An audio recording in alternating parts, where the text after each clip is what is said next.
आराध्य देव के श्री चरणों में सत सत नमन। मैं अभिनंदन गादिया सूरत से जैन हिंदी ऑडियो बुक में आपका स्वागत करता हूं। अगर आप इस चैनल पर नए हैं तो इसे सब्सक्राइब कर दीजिए और बेल आइकन प्रेस कर दीजिए, जिससे चैनल के नोटिफिकेशन आपको रेगुलर मिलते रहें।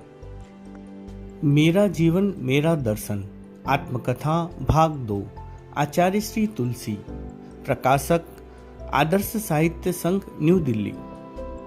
जयपुर यात्रा की घोषणा। विक्रम संवत 1993 के गंगापुर चातुर्मास में पूज्य गुरुदेव कालूगणी का स्वर्गारोहण हुआ। उनका दायित्व सीधा मुझ पर आ गया। चातुर्मास के बाद मेवाड़ के कुछ क्षेत्रों का स्पर्श कर ब्यावर में मर्यादा महोत्सव किया। वहां से हम बिदासर पहुंचे, मातृश्री छोगा जी का आशीर्वाद लिया। बीकानेर रियासत के महाराजा गंगा सिंह जी के विशेष अनुरोध पर उस वर्ष का चातुर्मास बीकानेर किया। उसके बाद कुछ व्यक्तियों ने लंबी यात्रा के बारे में चर्चा की, किंतु मुझे वह समय यात्रा के लिए उपयुक्त नहीं लगा। इधर मातृश्री छोगा जी की वृद्ध अवस्था, उधर मंत्री मुनि मगनलाल जी का बुढ़ापा, मैं स्वयं एकदम नया, मेरी अवस्था छोटी, अनुभव कम और समूचे धर्मसंघ का दायित्व। कुछ समय अपने आप को तैयार करने में लगाना आवश्यक था। इस दृष्टि से पूरे 12 वर्ष आसपास के क्षेत्रों में बिताए। कहा जाता है कि काशी में 12 वर्ष की पढ़ाई होती है। मैंने 12 वर्ष तक लगभग थली प्रदेश में विहार किया।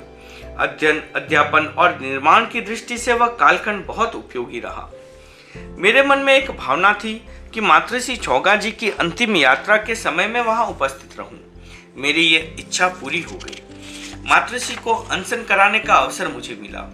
मेरी दूसरी भावना थी कि मैं मुनि मगनलाल जी की संघीय सेवाओं का मूल्यांकन करूं।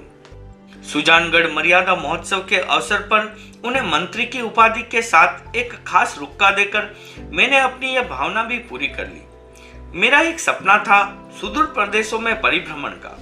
पूज्य कालूगणी को प्रार्थना कर उनके साथ मेवाड़ और मालवा की एक छोटी सी यात्रा की। अब प्रार्थना किसे करता? अपनी नियति का निर्णायक मैं स्वयं था। 12 वर्षों का एक युग बीतने के बाद यात्रा की भावना प्रबल हुई, पर मंत्री मुनि की चलने की स्थिति नहीं थी। मंत्री मुनि का धर्मसंघ में विशिष्ट स्थान था। मेरे मन में भी उनके प्रति अत्यधिक आदर के भाव थे। उनकी श्रद्धा, भक्ति, सेवा और समर्पण भाव को देखते हुए उनको छोड़ कहीं दूर जाने की इच्छा भी नहीं होती थी। वह समय मेरे लिए थोड़ी सी मानसिक दुविधा का समय था। मंत्री मुनि द्वारा यात्रा की प्रार्थना। एक दिन डॉक्टर अश्विनी कुमार मंत्री मुनि से बात कर रहे थे। बात ही बात में उन्होंने कहा, मगनलाल जी स्वामी, आप पूजी महाराज को रोक कर क्यों बैठे हैं? आप इन्हें कब तक रोक कर रखेंगे? इनकी अभी घूमने की अवस्था है, इस समय अवसर भी है, आप इन्हें घूमने दें। डॉक्टर की बात सुन मंत्री मुनि बोले, भाई डॉक्टर, मैं रोकने वाला कौन हूँ? आचार्य की अपनी मर्जी है, वे जहाँ चाहे भ्रमण करें। मंत्री मुनि ने यह बात कह तो दी, पर उनका अंतर्मन नहीं चाहता था कि वे मुझसे अलग रहें। उनको कोई दूसरा व्यक्ति ऐसी बात कहने का साहस भी नहीं कर सकता था। डॉक्टर उनसे खुला हुआ था। पता नहीं उसको यह बात क्यों सूझी। मैंने उसके सामने कभी ऐसी चर्चा भी नहीं की थी। फिर भी उसकी यह भावना थी कि मुझे कुछ सुदूर क्षेत्रों में घूमकर काम करना चाहिए। इसी भावना से प्रेरित हो उसने मंत्री मुनि को अपने मन की बात कह दी। एक दिन मंत्री मुनि आए और धीरे से बोले, अन्नदाता धीराज, मेरा शरीर जैसा है आपके सामने है। मैं अब अधिक चल नहीं सकता। आपकी अवस्था काम करने की है। अभी काम का अवसर है। शासन प्रभावना की दृष्टि से आपको यात्रा करनी चाहिए। मैंने कहा, आपका कथन सही है, किंतु मैं आपको छोड़कर कैसे जा सकता हूँ? मंत्री मुनि के चेहरे पर खिन्नता के भाव उभरे। फिर भी वे साहस बटोरकर बोले, आपसे दूर रहना अच्छा नहीं लगता, पर मैं अपना स्वार्थ देखता रहूं यह भी ठीक नहीं है। उस वर्ष मुनि चंपालाल जी का चातुर्मासिक प्रवास जयपुर था। उन्होंने जयपुर के श्रावक समाज में जोश जगाया। भादोपद मास में वहां के प्रमुख श्रावक संघबद्ध रूप में प्रार्थना करने के लिए छापर आ गए। नानक राम जी सरावगी, लालचंद जी सुराना, चंदनमल जी दुक्कड़ आदि श्रावकों के नेतृत्व में वहां के बाठिया, बोरा, लूणिया, सिंघड़, सारड़ आदि परिवारों के अनेक व्यक्ति आए। उन्होंने सुनियोजित ढंग से जयपुर की प्रार्थना की। मैंने अवसर आने पर उनकी प्रार्थना पर विचार करने का आश्वासन दिया। वाव क्षेत्र के स्पर्श की घोषणा। उन दिनों वाव क्षेत्र के प्रमुख श्रावक चुन्नी भाई महता छापर आए हुए थे। वे मधुर भाषी, बात करने में कुशल और संघीय विधि विधान के अच्छे ज्ञाता थे। धर्म संघ की वृद्धि और प्रभावना के लिए वे सदा जागरूक रहते थे।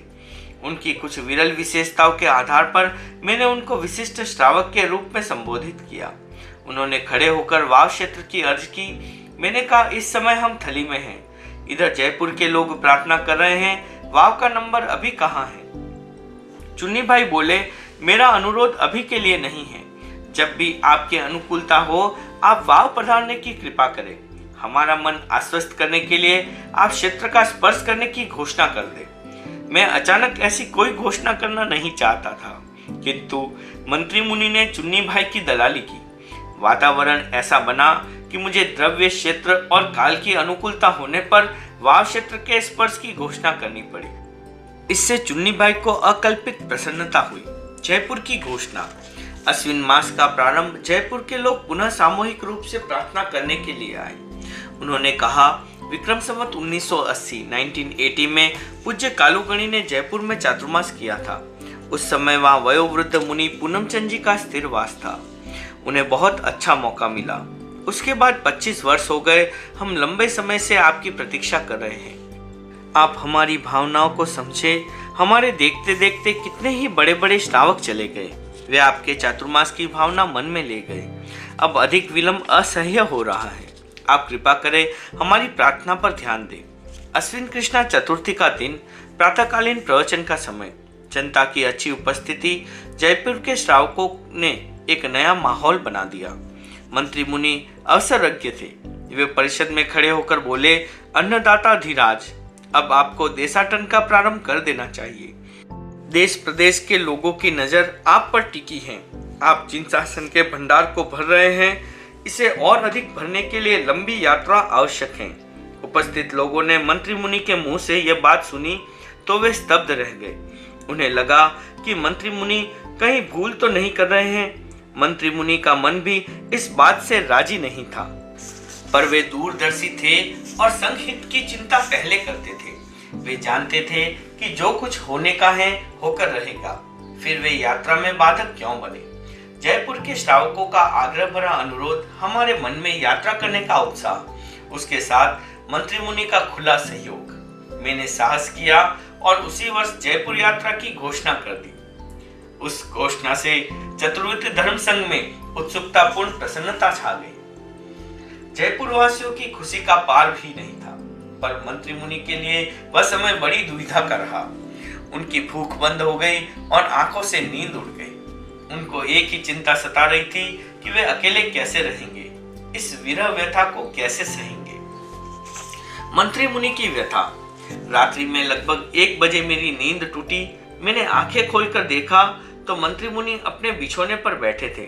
मैंने पूछा, मगनलाल जी स्वामी, क्या बात है? आधी रात के समय आप बैठे क्यों हैं? क्या आपको नींद नहीं आई? मंत्री मुनि बोले, आपसे क्या छिपा है? मेरे सामने जो मुसीबत है वह आपसे अज्ञात नहीं है। मुझे तो एक ही चिंता सता रही है कि अब अकेला कैसे रहूंगा, मैं किसे कहूंगा और किससे सुनूंगा। मेरे मन में बार बार यह विचार आ रहा है कि मैंने जयपुर की दलाली क्यों की। यदि मैं उस समय मौन रहता तो संभवतः आप जयपुर की घोषणा नहीं करते। मंत्री मुनि की व्यथा कथा सुनकर मैं भी एक बार विचलित हो गया। मैंने कहा, मगनलाल जी स्वामी, आप इतना विचार क्यों करते हैं? द्रव्य क्षेत्र की अनुकूलता रहेगी तो यात्रा होगी, अन्यथा नहीं। आपका मन व्यतीत हो ऐसा कोई काम मैं नहीं कर सकता। मेरी बात सुन। मंत्री मुनि ने अपने आप को संभाल लिया। अपनी मनोव्यथा को अपने भीतर समेटकर वे बोले, अन्नदाता, मैं अपने स्वार्थ की बात कब तक करता रहूंगा? आपकी मुझ पर असीम कृपा है। मैं उसका अनुचित लाभ उठाऊं यह मेरे लिए ठीक नहीं है। आपने 12 वर्षों तक मुझे सेवा का अवसर दिया। आपके प्रति आभार प्रकट करने के लिए मेरे पास कोई शब्द नहीं है। मैं आपके उपकार से उऋण नहीं हो सकता। अभी उपयुक्त अवसर है। आप जैसे पुण्यवान आचार्य जैन शासन की महान प्रभावना कर सकते हैं। आप यात्रा करें और विजयश्री का वरण कर जल्दी मेरी संभाल ले। मंत्री मुनि की धीरता और गंभीरता ने मुझे अभिभूत कर दिया। वे चाहते तो उनके लिए मैं यात्रा स्थगित कर सकता था, किंतु उन्होंने अपने स्वार्थ को संघ हित के बीच में कभी आने ही नहीं दिया। मैं अपनी ओर से उनको आश्वस्त करने का पूरा प्रयास किया। उनका मन थोड़ा थोड़ा जम गया। मंत्री मुनि मगनलाल जी के विगत कई वर्षों से मूत्र अवरोध की तकलीफ थी। बीमारी काफी पुरानी हो गई थी। विक्रम संवत 1983 में कालूगणी का चातुर्मास गंगा शहर था। वहां पहली बार उन्हें यह बीमारी हुई। औषधि सेवन से बीमारी का कष्ट कुछ कम हुआ, पर बीमारी जड़ से मिटी नहीं। विक्रम संवत 1997 लाडू चातुर्मास में उसका प्रकोप बढ़ा। सूर्यास्त के कुछ समय बाद मूत्र की एकदम रुकावट हो गई। उससे भयंकर वेदना हुई। वह पूरी रात बहुत कठिनाई से बीती। मंत्री मुनि का मनोबल मजबूत था, इसी कारण वे उतनी वेदना सहन कर सके। बंगाली डॉक्टर विभूति भूषण ने कहा, मेरे घर नली पड़ी है, वह लाकर लगा दूंगा तो ये ठीक हो जाएंगे। रात्रि के समय नली लाने और लगाने की बात संभव नहीं थी।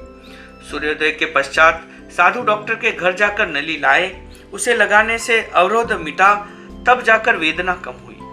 उसके बाद डॉक्टर वैद्य आदि से चिकित्सा कराई, किंतु बीमारी पर नियंत्रण नहीं हो पाया। नली लगाने के बाद प्राय 8 पहर नली रहती, फिर भी बीच बीच में अवरोध आ जाता। कभी कभी नली ठीक से लगती नहीं, इससे बेचैनी बढ़ जाती। एक बार नली निकल गई। डॉक्टर ने उसे पुनः लगाने की चेष्टा की, किंतु सफलता नहीं मिली। मुनि चंपालाल जी बोले, मैं कोशिश करके देखता हूँ। डॉक्टर जो काम नहीं कर सके, आप कैसे कर लेंगे? यह कहकर उनको रोका गया, पर उस दिन श्रेय उन्हीं को मिलना था। उन्होंने एक बार प्रयत्न किया और नली लग गई। इससे मंत्री मुनि को बहुत समाधि मिली। वहां उपस्थित डॉक्टर भी आश्चर्यचकित रह गए। नली के आधार पर काम चल रहा था। इसी बीच छापर चातुर्मास में कार्तिक मास में फिर तकलीफ बढ़ गई। बीदासर के प्रमुख श्रावक थानमल जी मुनोद को मंत्री मुनि की बीमारी का संवाद मिला। वे छापर दर्शन करने आए और बोले, बंगाली डॉक्टर मनमथनाथ मेरे लिए बीदासर आए हैं। वे अभी वहां ठहरेंगे। चातुर्मास पूरा होने के बाद आप मंत्री मुनि को बीदासर भेजने की कृपा करें। वहां सहज रूप में इनका इलाज हो जाएगा। थानमल जी शासन भक्त, संपन्न, सौभाग्यशाली और बीदासर के दिखते श्रावक में से एक थे। उनका मकान थान सुथान साधु साध्वियों के प्रवास की दृष्टि से बहुत अनुकूल रहा। वहां साधु साध्वियों के अतिरिक्त आचार्यों के चातुर्मास और मर्यादा महोत्सव भी हो चुके थे। थानमल जी की प्रार्थना उचित थी, दूसरा कोई उपाय भी नहीं था। चातुर्मास के बाद मंत्री मुनि का बीदासर जाना निर्णित हो गया। कार्तिक शुक्ला पूर्णिमा की रात्रि मंत्री मुनि को विहार दिखाई देने लगा। उनका मन विरह की व्यथा से व्याकुल हो गया। वे रात को सो नहीं पाए। उनका शयन प्राय मेरे पास ही होता था। उन दिनों अस्वस्थता के कारण वे दूसरे कमरे में सोते थे। पश्चिम रात्रि में संतों ने बताया कि मंत्री मुनि को नींद नहीं आई। मैं उनके कमरे में गया। मेरी पदचाप सुनकर वे उठकर बैठ गए और सदा की तरह बाल स्वर से पाठ बोलकर वंदना की। मैंने पूछा, मगनलाल जी स्वामी, आज रात तकलीफ अधिक रही क्या? मेरी बात सुन वे बोले, अन्नदाता आप शुद्ध केवली हैं। मेरे मन में क्या है यह आपसे छिपा नहीं है। मेरा शरीर ही मेरा दुश्मन हो गया है। अब मैं क्या करूं? मैंने जयपुर की यात्रा के लिए आपसे अनुरोध किया था, पर अभी बीदासर जाने की तो मैंने कल्पना भी नहीं की थी। आज मेरा मन बहुत भारी है। मेरे मन का भार मिटाने वाले आप ही हैं। मंत्री मुनि बीमारी से जितने व्यतीत नहीं थे, उतने व्यतीत बीदासर जाने की कल्पना से थे। मैंने उनको आश्वस्त करते हुए कहा, मैं आपके मन की पीड़ा को पहचान रहा हूँ, फिर भी करने का काम करना ही होगा। एक बार बीदासर जाना आवश्यक है। आप मन को मजबूत कर वहां पधारें। मनमत बाबू की दवा से स्वास्थ्य लाभ कर फिर मिल जाएंगे। आप चिंता न करें। मैं पहले आपको बीदासर पहुंचा दूंगा, फिर वहां से सीधा लाडनू चला जाऊं। मेरी बात को बीच में रोकते हुए मंत्री मुनि बोले, नहीं नहीं अन्नदाता, मैं आपको इतना कष्ट नहीं दूंगा। मेरे पर सदा आपकी कृपा रही है। आपका हाथ मेरे सिर पर है। आप सीधे लाडनू पधारे। मैं आपके निर्देशानुसार बीदासर चला जाऊंगा। आप जानते हैं कि साधु जीवन स्वीकार करने के बाद मुझे निरंतर आचार्यों की सेवा में रहने का सौभाग्य मिला है। 62 वर्षों का सुखद सहवास छूट रहा है। अब मैं कैसे रहूंगा, इसी चिंता में मेरी नींद और भूख दोनों उड़ गई। बोलते बोलते मंत्री मुनि की आंखें गीली हो गई। मैंने उनको किसी भी स्थिति में द्रवित होते नहीं देखा। कठिन से कठिन परिस्थिति में वे हंसते रहे, शांत और संतुलित रहे। उस समय उनको कुछ कहने की स्थिति नहीं थी, पर मैं न कहूं तो और कोई कह भी नहीं सकता। मैंने कहा, अलग रहना आपके लिए बहुत मुश्किल है, यह मैं समझता हूं, फिर भी हिम्मत कर एक बार आप पधारे। हमें भी तो आपके बिना सब कुछ अटपटा सा लगेगा, किंतु करणीय काम को करना ही होगा। इस पर मंत्री मुनि कुछ बोल नहीं पाए। उन्होंने भारी मन से विदासर जाने की बात स्वीकार की। मार्क्सिस्ट कृष्णादित्य को छापर से प्रस्थान कर हम चाड़वास पहुंचे। वहां से चतुर्थी के दिन अपराह में 4 बजे मंत्री मुनि को 9 साधुओं से विदासर के लिए विहार कराया। मैं स्वयं गांव के बाहर तक उन्हें पहुंचाने के लिए गया। थोड़े से दिनों के लिए गुरुकुलवास छोड़ते समय उनके मन में जो पीड़ा हो रही थी, उसे उनके चेहरे पर स्पष्ट रूप से पढ़ा जा सकता था। राघव भरत का मिलन। सूर्योदय होता है, उससे पहले ही प्रकाश हो जाता है। कोई नई बात होने वाली होती है, उससे पहले ही वातावरण में उसका असर परिलक्षित होने लगता है। तेरापंथ धर्म संघ को नए विकास के युग में प्रवेश करना था। विकास के आयाम खुलने से पहले ही उनकी आहट सुनाई देने लगी। कभी बाल गोष्ठी का आयोजन होता, कभी युवा गोष्ठी का आयोजन होता, कभी महिला गोष्ठी होती, कभी विद्यार्थियों को उद्बोधन दिया जाता और कभी शिक्षकों को संबोधित किया जाता। इससे पुराने लोगों को आश्चर्य होता, पर किशोर पीढ़ी एवं युवा पीढ़ी में नए उत्साह का संचार होता। उन दिनों प्रारंभ हुए नए चिंतन का सिलसिला आज तक बराबर चल रहा है। अब वह किसी को अटपटा नहीं लगता। उस समय नई बात होने के कारण उस संबंध में विविध प्रकार की प्रतिक्रियाएं होती रहती थी। छापर का चातुर्मासिक प्रवास संपन्न कर हम चाड़वास गोपालपुरा होते हुए लाडनू पहुंचे। छापर में हमने सार्वजनिक कार्यक्रम शुरू किए और सार्वजनिक विषयों पर बोलना शुरू कर दिया। उस क्रम को आगे बढ़ाते हुए लाडनू में भी विद्यार्थियों, शिक्षकों, महिलाओं, युवकों आदि की अलग अलग गोष्ठियां की। पोष कृष्णा पंचमी का कार्यक्रम मालमचंद जी बोरड़ की बगीची के सामने हुआ। यह वही स्थान था जहां विक्रम संवत 1982 पौष कृष्णा पंचमी को सूर्योदय के समय गुरुदेव कालूगणी के कर कमलों से मेरा दीक्षा संस्कार संपन्न हुआ था। 23 वर्ष पहले की सारी स्मृतियां ताजी हो गई। गुरुदेव के लाडनू पदार्पण से लेकर मेरी दीक्षा के समय तक जो जो घटनाएं घटित हुई थी, वे आंखों के सामने आ गई। अतीत का वह कालखंड वर्तमान में उतर आया। मैंने प्रवचन में उन प्रसंगों की चर्चा करते हुए कालू यशो विलास का एक गीत महारा अंदाता आया चंदेरी मोय तारवा गाया। गुरुदेव के लाडनू आगमन के वर्णन में वह गीत लिखा हुआ था। उसमें गुरुदेव के व्यक्तित्व का चित्रण किया गया था। गुरुदेव के व्यक्तित्व की विलक्षणता अथवा मेरी भक्ति भावना के कारण श्रोताओं ने उसको बहुत पसंद किया। मैंने कालू यशो विलास देखा, वह गीत नहीं मिला। गीत कहाँ गया? सोचते सोचते याद आया कि कालू यशो विलास का संशोधन करते समय उसका ध्रुवपद बदल दिया। अब उसके स्थान पर ध्रुवपद के बोल निम्न निर्दिष्ट हैं। मारे गुरुवर रो मुखड़ो है खिलतो फूल गुलाब सो, मुखड़ेरी छवि मनहार मुखड़ो सशंक सौम्याकार, मुखड़ो अमंद अविकार मारे गुरुवर रो मुखड़ो है खिलतो फूल गुलाब सो। पौष कृष्णा षष्ठी का कार्यक्रम सहरियावास में रामदेहरा के विशाल चौक में था। उस स्थान का भी ऐतिहासिक महत्व है। वहां लगभग 2 शताब्दी पूर्व आचार्य भिक्षु ने रात्रिकालीन विश्राम लिया था। मारवाड़ से चूरू जाते समय एक रात का पड़ाव उन्होंने लाडनू में लिया। उस समय वहां कोई तेरापंथी परिवार नहीं था, पर लाडनू का इतिहास बनना था, इसलिए अनायासी क्षेत्र को एक दुर्लभ अवसर मिल गया। लाडनू एक ऐसा क्षेत्र है जहां की धूली आचार्य भारीमल जी के अतिरिक्त अब तक हुए तेरापंथ धर्म संघ के सभी आचार्य के चरण स्पर्श से पावन हो चुकी हैं। हमारे आवास स्थल पर कार्यक्रम होता है तो श्रोताओं में अधिक लोग तेरापंथी होते हैं। राम देहरा का चौक एक सार्वजनिक स्थान था। वहां प्राय सभी वर्गों के लोग प्रवचन सुनने आए। हिंदू, मुस्लिम और जैन सनातनी एकता का वह बहुत अच्छा उदाहरण था। प्रवचन में जीवन विकास के लिए उपयोगी मानवीय मूल्यों की चर्चा करते हुए मैंने आचार्य भिक्षु की धर्म क्रांति के बारे में विस्तार से बताया। प्रवचन के अंत में अनेक व्यक्तियों ने शराब, मांस आदि अभक्ष्य पदार्थ खाने का परित्याग किया।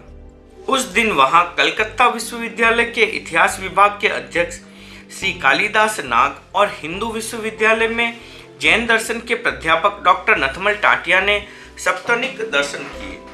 उनके साथ अनेक विषयों पर अच्छी चर्चा हुई। वे 3 दिन रहे। उन्होंने तेरापन के दान, दया आदि सिद्धांतों के बारे में विस्तृत बातचीत कर अपनी भ्रांत धारणाओं का निराकरण किया। उन्होंने सुजानगढ़ में अपने वक्तव्यों में तेरापन के सिद्धांतों का संक्षिप्त किंतु सटीक विवेचन प्रस्तुत किया। पौष कृष्णा सप्तमी को लाडनू से प्रस्थान कर हम सुजानगढ़ पहुंच गए। वहां हमारा प्रवास हजारीमल जी रामपुरिया के कमरे में हुआ। साध्व्या टीकमचंद जी डागा की हवेली में रही। सार्वजनिक कार्यक्रमों का सिलसिला वहां भी चालू रहा। सुजानगढ़ के गांधी चौक में साप्ताहिक प्रवचनमाला का क्रम चला।